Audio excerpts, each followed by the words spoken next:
हमारी संस्कृति, हमारे संस्कार सदा रहे हमारे साथ। भारत के महान ग्रंथों और काव्यों का संपूर्ण संकलन। सब्सक्राइब करें तिलक। प्रार्थना की खुशबू, साइकिल प्योर अगरबत्ती।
श्री कृष्ण और बलराम के हाथों 17 बार हारने के बाद जरासंध और उसके साथियों की जैसे कमर टूट गई थी। सब बहुत दुखी थे, परंतु सब के सब योद्धा थे, परमवीर थे। इसलिए वे ये स्वीकार करने को तैयार नहीं थे कि ये उनकी अंतिम हार है।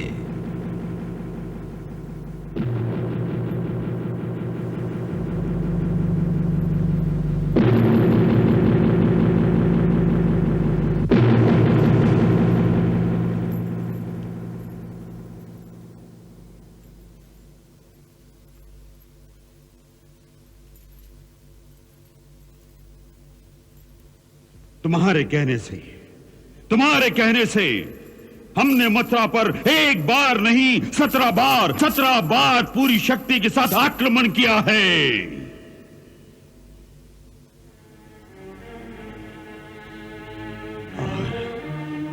और हर बार हमें ही मुंह की खानी पड़ी।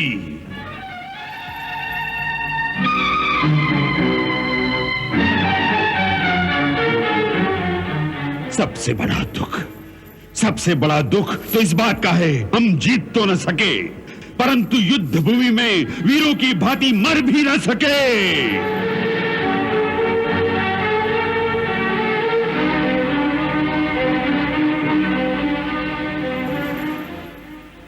हम आपकी मानसिक अवस्था समझ सकते हैं सम्राट, हम समझ सकते हैं। यदि आपके स्थान पर कोई और होता तो बहुत पहले ही उसका मनोबल टूट गया होता, परंतु जरासंध वो परमवीर और साहसी योद्धा है जो 17 बार तो क्या 100 बार हार कर भी 101वीं बार फिर जीत सकता है, फिर जीत सकता है, फिर जीत सकता है।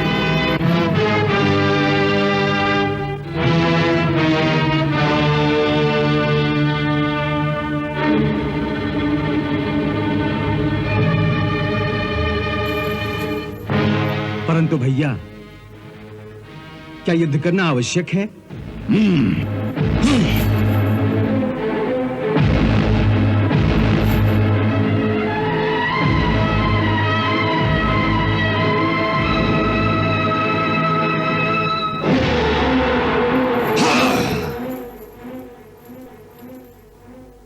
हम लोग ये क्यों नहीं सोचते कि अंततः युद्ध में किसी को कोई लाभ नहीं होता? जितना भीषण और जितना बड़ा युद्ध होता है, उतनी ही बड़ी क्षति दोनों पक्षों को उठानी पड़ती है।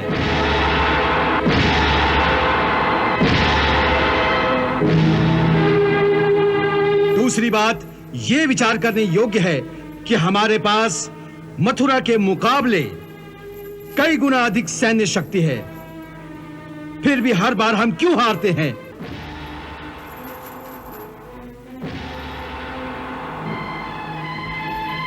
मथुरा के पास ऐसी कौन सी शक्ति है जो हमें हराती है?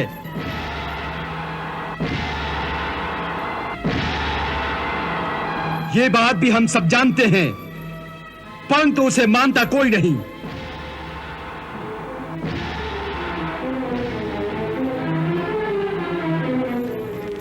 क्षमा कीजिए, मैं आप सबसे छोटा होते हुए भी यह प्रश्न पूछने की धृष्टता करता हूं कि हम सब मन ही मन ये मानते हैं कि श्री कृष्ण ऐसी अनंत और अलौकिक दिव्य शक्तियों के स्वामी हैं जो हमारे कई अक्षौणी सेना को इस तरह कुचल देते हैं जैसे कोई हाथी चींटों की कतार पर पैर रख दे।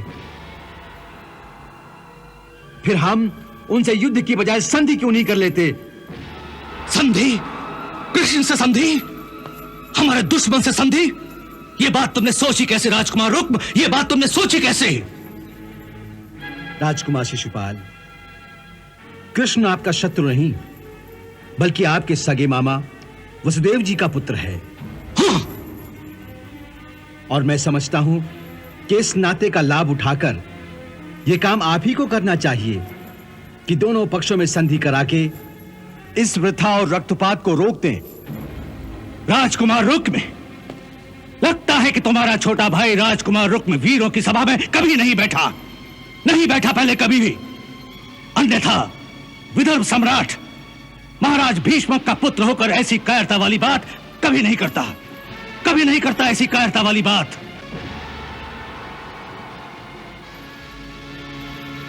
राजकुमार रुक्म, जब एक क्षत्रिय वीर युद्ध भूमि में पांव रखता है तो संधि की बात नहीं सोचता वो संधि की बात। वो केवल जीतने की बात सोचता है या फिर मरने की। दूसरा कोई भी मार्ग एक वीर के लिए नहीं है। अरे हार कर संधि करना तो मृत्यु से भी बुरा है, मृत्यु से भी बुरा।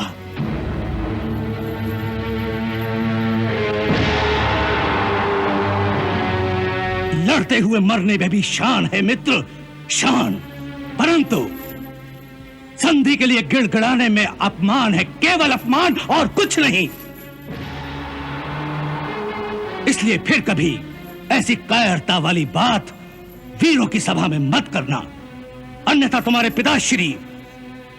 पिताश्री को तुम्हें अपना पुत्र कहते हुए भी लाज आएगी मित्र, लाज आएगी। और रही बात कृष्ण से मेरे नाते की, तो असली नाता शरीर का नहीं होता, असली नाता मन से होता है, मन से। और मन से सम्राट जरासंध और मेरा नाता एक पिता पुत्र का है, क्योंकि सम्राट जरासंध मन से मुझे अपना पुत्र मानते हैं और मैं उन्हें अपना पिता।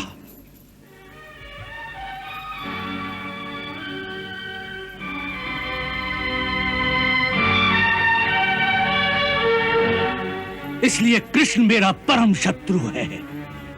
याद रखना, कृष्ण मेरा परम शत्रु है, कृष्ण मेरा परम शत्रु है।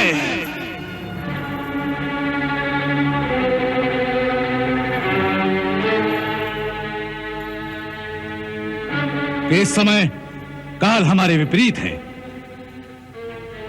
इसलिए कुछ समय शांत रहकर अच्छे समय की प्रतीक्षा करनी चाहिए। परंतु जब काल हमारे दाहिने होगा तब हमारी विजय निश्चित है हमारी जीत।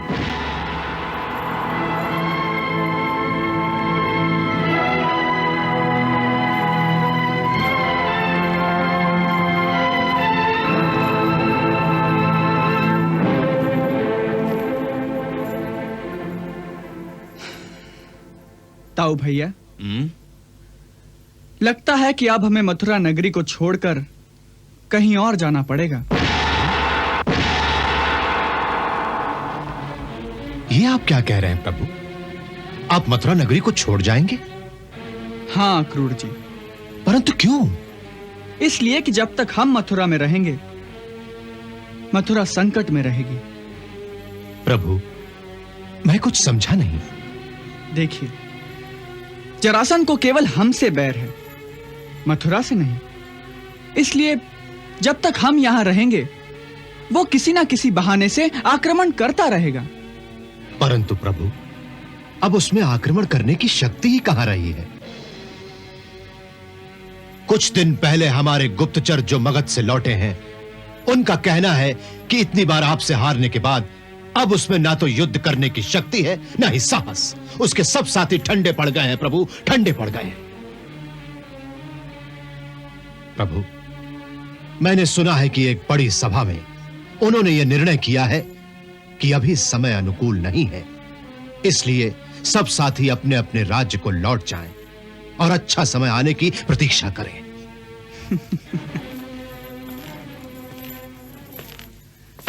अर्थात उन्होंने युद्ध का त्याग करने की बात नहीं की है, केवल परिस्थिति के बदलने की बात की है।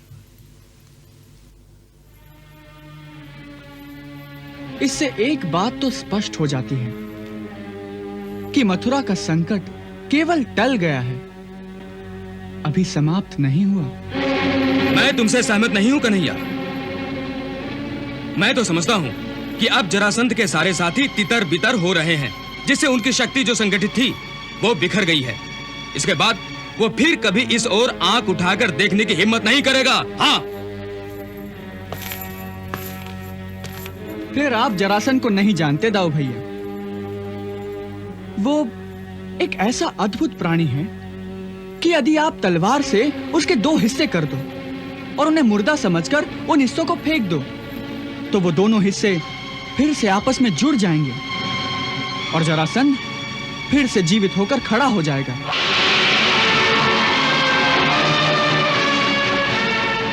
प्रभु, ये बात तो असंभव है। यह असंभव बात नहीं अक्रूर जी, ये सत्य बात है। वास्तव में उसका शरीर एक तांत्रिक माया से जुड़ा हुआ है। शरीर जुड़ा हुआ है? ये कैसी विचित्र बात कर रहे हो कन्हैया? शरीर का तो पूरा एक ही हिस्सा होता है। ये कोई खिलौना थोड़ी है जो दो हिस्सों को जोड़कर बनाया जाए। परंतु उसका शरीर तो ऐसे ही बनाया गया है दाऊ भैया। वास्तव में यह एक विचित्र घटना है। उसके पिता महाराज वृद्धरथ की दो पत्नियां थीं। छोटी के संतान थी, परंतु बड़ी रानी के संतान नहीं थे। इसलिए वो दोनों पति पत्नी संतान प्राप्ति के लिए साधु महात्माओं की बहुत सेवा किया करते थे। एक बार एक परम सिद्ध ऋषि ने उनकी सेवा से प्रसन्न होकर उन्हें एक फल दिया।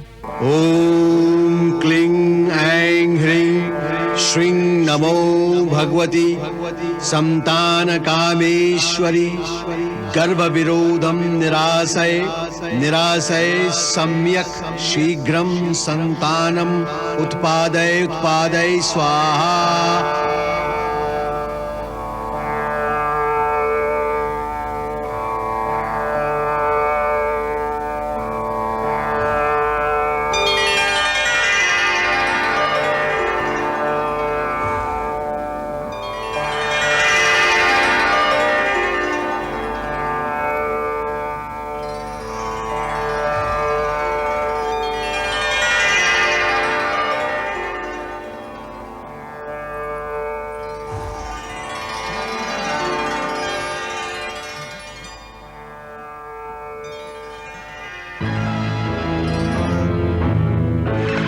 लो पुत्र, इस फल को खा लेना।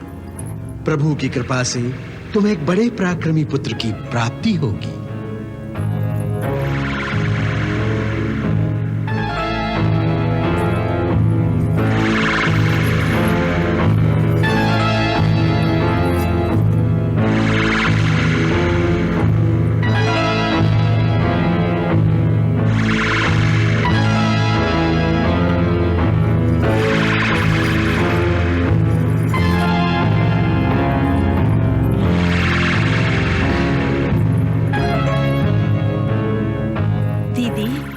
बड़ी भाग्यवान हैं। भगवान करे जैसा महर्षि ने कहा है वैसा ही प्रतापी पुत्र आपके यहाँ जन्म ले।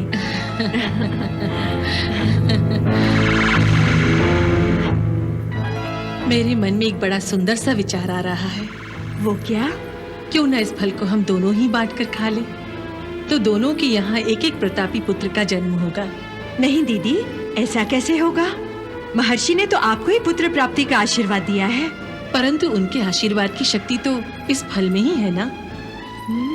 देखो, महाराज दशरथ को अग्निदेव ने जो खीर दी थी, वो खीर तीनों रानियों ने खाई थी और तीनों के घर पर पुत्रों का जन्म हुआ था कि नहीं? हाँ। तो बस इस फल से भी ऐसा ही होगा। आओ, इसे हम आधा आधा कर लेते हैं।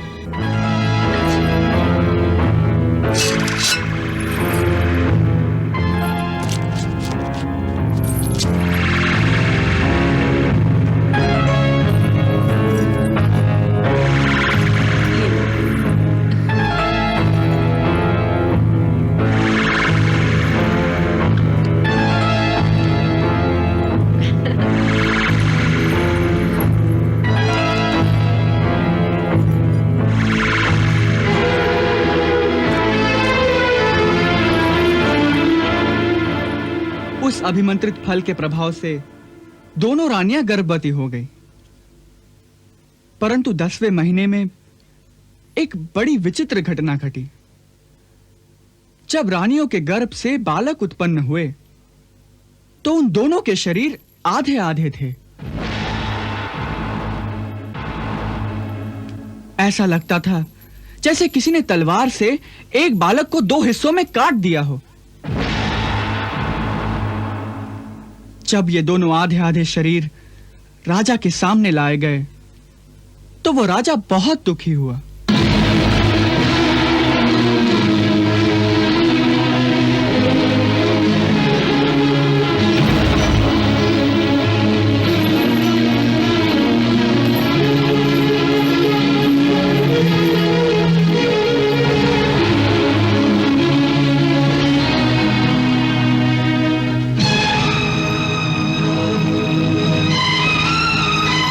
मुझे ये क्यों दिखाने लाए हो? क्या करूं मैं इन 2 टुकड़ों का? ले जाओ और फेंक दो किसी जंगल में इन्हें, ताकि किसी जंगली जानवर का तो पेट भर जाए इनसे। हाँ। महाराज की आज्ञा अनुसार सेवकों ने उन दोनों अर्ध शरीरों को ले जाकर वन में फेंक दिया।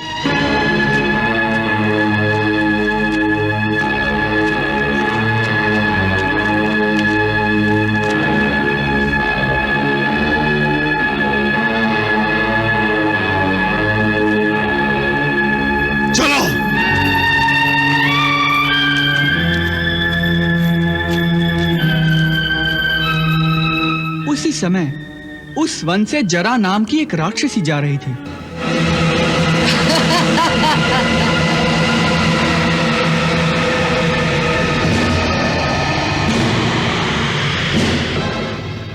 उसकी दृष्टि उन दोनों अर्ध शरीरों पर पड़ी और उसने उन्हें उठा लिया।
फिर जरा राक्षसी ने वो बालक उसके पिता महाराज वृद्धरथ को जाकर दे दिया, क्योंकि जरा राक्षसी ने उन दोनों टुकड़ों की संधि करके उन्हें जोड़कर एक कर दिया था। इसीलिए महाराज वृद्धरथ ने उस बालक का नाम जरासंध रखा। यह वही जरासंध है। इसके आज भी अगर दो टुकड़े कर दो तो वो दोनों टुकड़े तत्काल फिर से आपस में जुड़ जाएंगे और जरासंध फिर से लड़ने के लिए तैयार हो जाएगा। इसीलिए मैं कहता हूं कि जब तक जरासंध है मथुरा का संकट समाप्त नहीं होगा। जरासंध जितनी बार हारेगा उतनी बार वो और खतरनाक होता जाएगा।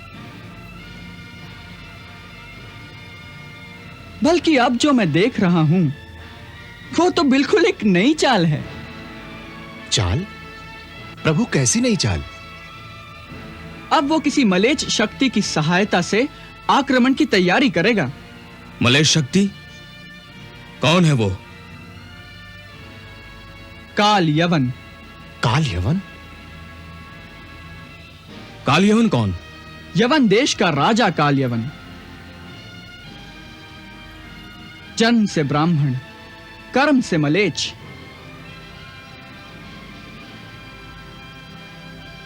प्रभु, उसकी कहानी बड़ी रोचक है और अद्भुत भी है।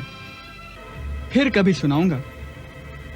इस समय जरासंध और शल्य भी उसी की बातें कर रहे हैं। शल्य उसे समझा रहा है कि यदि वो काल यवन को अपने साथ ले ले तो वो अवश्य हम पर विजय पा सकता है।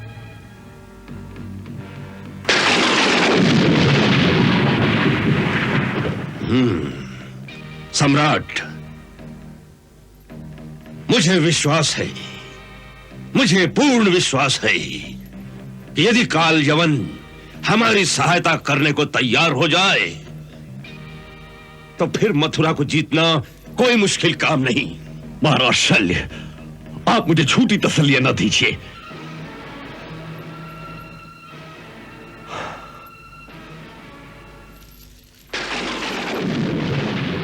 मैं आपकी बातें मानकर एक बार नहीं 17 बार अपने आप को धोखा दे चुका हूं।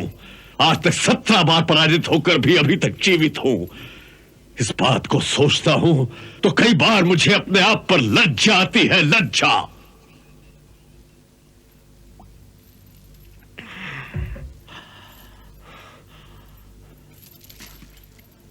मैं अब एक और पराजय की चोट नहीं सह सकता महाराज शल्य, नहीं सह सकता।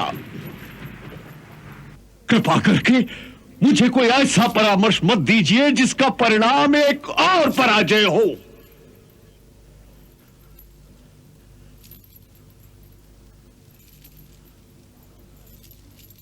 महाराज शल्य, यह समझकर बात कीजिए कि यदि इस बार भी पराजय हुई तो जरासंध वही युद्ध भूमि में आत्महत्या कर लेगा।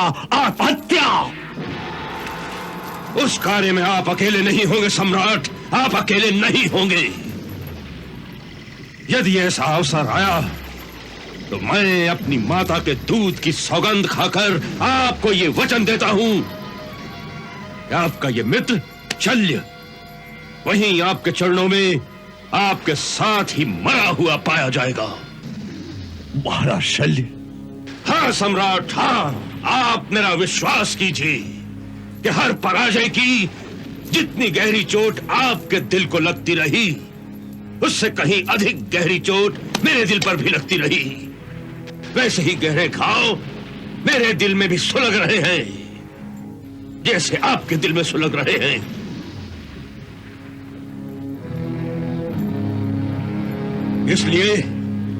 इसलिए इस बार मैं वो योजना लेकर आया हूं जिसमें हारना संभव ही नहीं। परंतु महाराज शल्य, ये आप कैसे कह सकते हैं? क्योंकि जिस काल यवन की बात मैं कर रहा हूं वो अजय है। इस संसार में उसे कोई नहीं मार सकता। कोई भी अस्त्र या शस्त्र द्वारा उसकी हत्या हो नहीं सकती। यहां तक कि कृष्ण का वो दिव्य सुदर्शन चक्र भी उसके सामने व्यर्थ है। उस दिव्य सुदर्शन चक्र से भी उसकी हत्या हो नहीं सकती। महाराज शल्य, ये तो एक झूठा सपना लगता है, केवल सपना। हाँ, ऐसा ही लगता है, ऐसा ही लगता है जैसे एक झूठा सपना हो। परंतु ये सपना नहीं, ये सपना नहीं है सम्राट, ये एक सत्य है। ये सत्य है, एक ठोस सत्य है।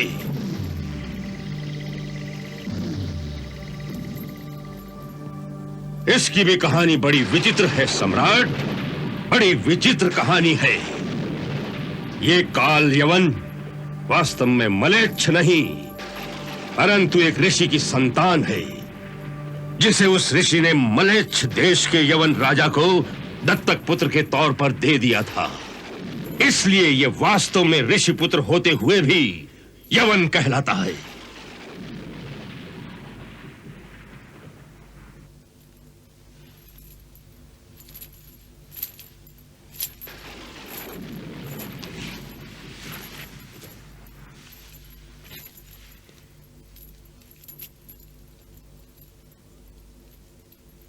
परंतु महाराज शल्य, वो ऋषि कौन थे? ऋषि शेषिरायन। शेषिरायन? शेषिरायन कौन? त्रिगत राज के कुलगुरु शेषिरायन, जो महामुनि गर्ग के गोत्र से होने के कारण गार्ग्यत मुनि भी कहलाते हैं। एक समय की बात है कि महामुनि शेषिरायन किसी सिद्धि की प्राप्ति के लिए एक योगी का अनुष्ठान कर रहे थे, जिसके लिए 12 वर्षों तक ब्रह्मचर्य व्रत का पालन करना आवश्यक था। उन्हीं दिनों एक गोष्ठी में उनके साले ने हंसी हंसी में उन्हें नपुंसक होने का ताना दे दिया। नपुंसक। मुनि इस ताने से बड़े विचलित हो गए। तुम नपुंसक हो, तुम नपुंसक हो, तुम नपुंसक हो, तुम नपुंसक हो, तुम नपुंसक हो, तुम नपुंसक हो, तुम नपुंसक हो, तुम नपुंसक हो, तुम नपुंसक हो, तुम नपुंसक हो। उसी विक्षिप्त और उत्तेजित अवस्था में मुनि ने निश्चय किया, वो एक ऐसे पुत्र को पैदा करेंगे जो संसार में अजय हो, जो ऐसा वीर शिरोमणि हो कि संसार में कोई योद्धा उसे जीत न सके। बस ऐसा वर पाने के लिए मुनि भगवान शिव की आराधना में लग गए और कई वर्षों तक वे बड़ी कठोर तपस्या करते रहे।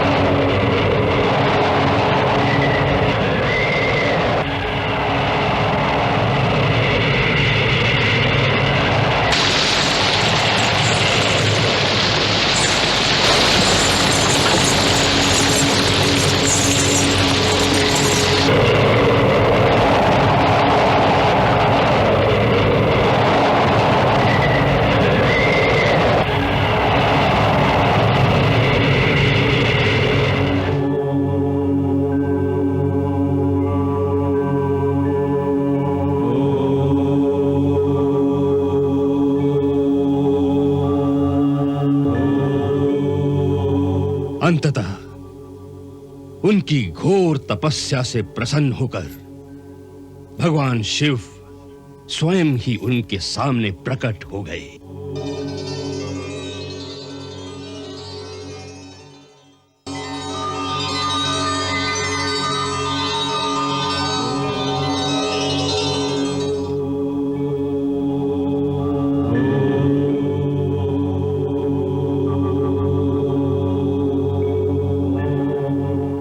हे मुनि, हम तुम्हारी तपस्या से अति प्रसन्न हुए हैं।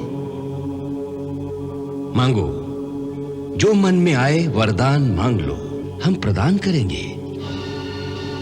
भगवान, आप तो अंतर्यामी हैं। मेरे हृदय की पीड़ा और मेरे हृदय की आकांक्षा आप भली भांति जानते हैं। उस क्षत्रिय सभा में मुझ पर जो आक्षेप किया गया है, मैं उसका प्रतिकार करना चाहता हूं। सो हे भोलेनाथ, मुझे एक ऐसा महापराक्रमी पुत्र प्रदान कीजिए जो अजेय हो, जिसे संसार में कोई योद्धा हरा न सके, सारे अस्त्र शस्त्र उसके सामने निस्तेज हो जाएं। ब्राह्मण पुत्र होकर भी जो ऐसा वीरवान हो और शूरवीर हो कि कोई क्षत्रिय वंशी उसका सामना न कर सके। यही मेरी प्रार्थना है, यही मेरी प्रार्थना है। वत्स, हम तुम्हें मनचाहा वरदान देते हैं कि तुम्हारे वीर्य से ऐसे पुत्र की उत्पत्ति होगी जो संसार में अजेय होगा। संसार का कोई भी योद्धा किसी भी शस्त्र या अस्त्र से उसकी हत्या नहीं कर सकेगा। सूर्यवंशी हो या चंद्रवंशी, कोई भी क्षत्रिय वीर उसे युद्ध में हरा नहीं सकेगा। यह वरदान मांगने के पीछे तुम्हारे हृदय में भोग विलास की एक इच्छा छुपी हुई है, इसलिए उसका पूरा आनंद पाने के लिए हमारे वरदान से तुम्हें राजसी वैभव प्राप्त होगा। तुम्हारा ठाट बाट एक राजा की भांति हो जाएगा। तथास्तु।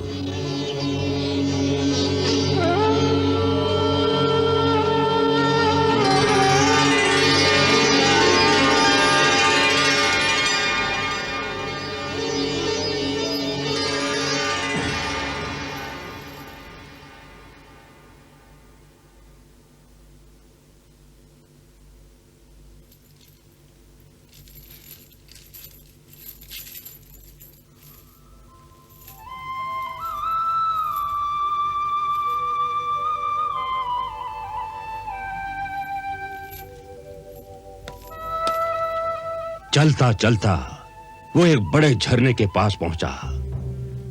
दैववश उसी समय रंभा नाम की एक अप्सरा उस झरने में स्नान कर रही थी।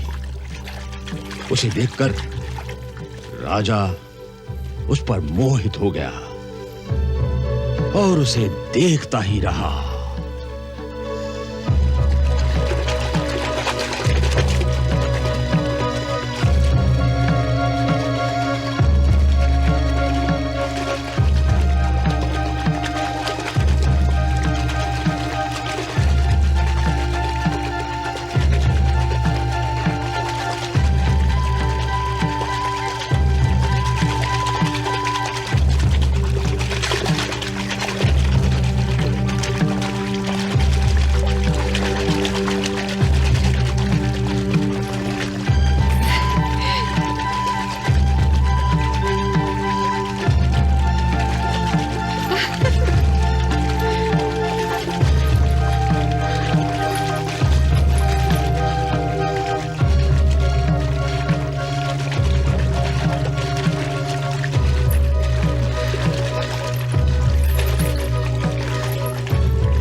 देवी, तुम कौन हो?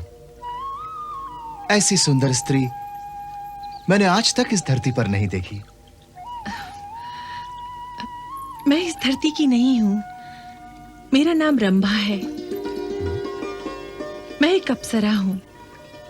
आकाश मार्ग से जाते जाते इस सुरम्य और सुंदर स्थान को देखकर जल क्रीड़ा करने का लोभ हुआ, इसलिए झरने में स्नान करने चली आई। ये मेरा ही सौभाग्य था कि तुम्हारे मन में इस धरती पर उतरने का संकल्प उठा, ताकि मुझे ऐसे अनुपम सौंदर्य के दर्शन हो।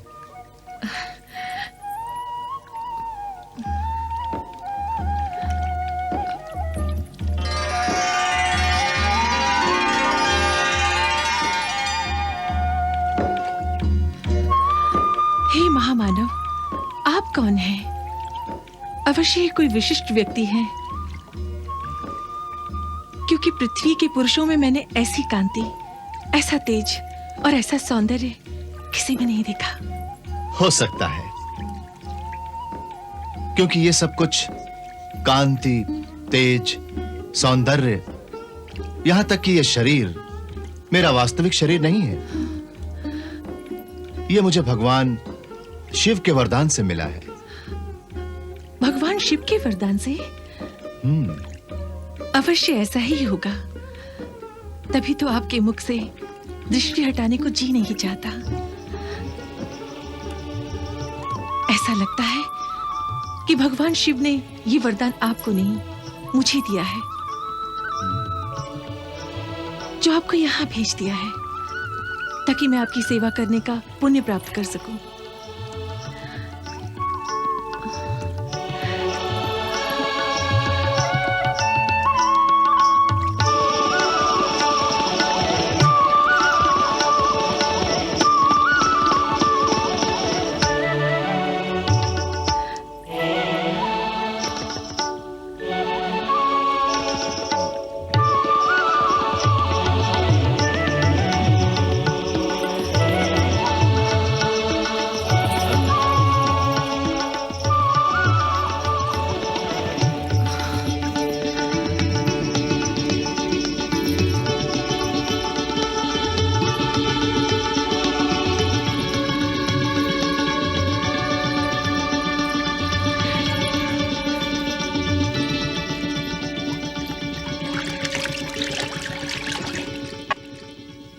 उन दोनों के संजोग से इस बालक का जन्म हुआ, जो आज काल यवन के नाम से यवन देश पर राज करता है। परंतु ये बालक यवन देश कैसे पहुंच गया? उस बालक को जन्म देने के पश्चात वो अप्सरा तो ऋषि को वो बच्चा देकर वापस अपने स्वर्ग लोक को चली गई।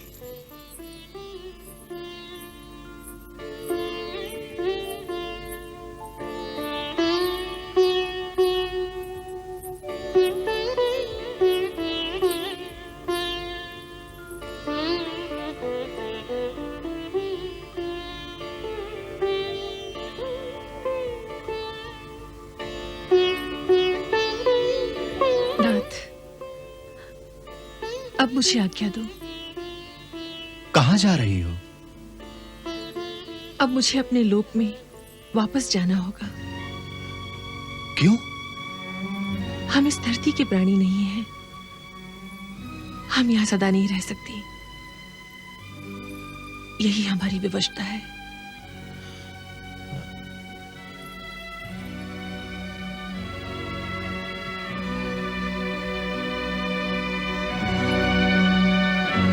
और ये बालक? ये इस धरती का मानव है, इसलिए ये मेरे साथ स्वर्गलोक नहीं जा सकता। अपनी धरोहर संभालिए।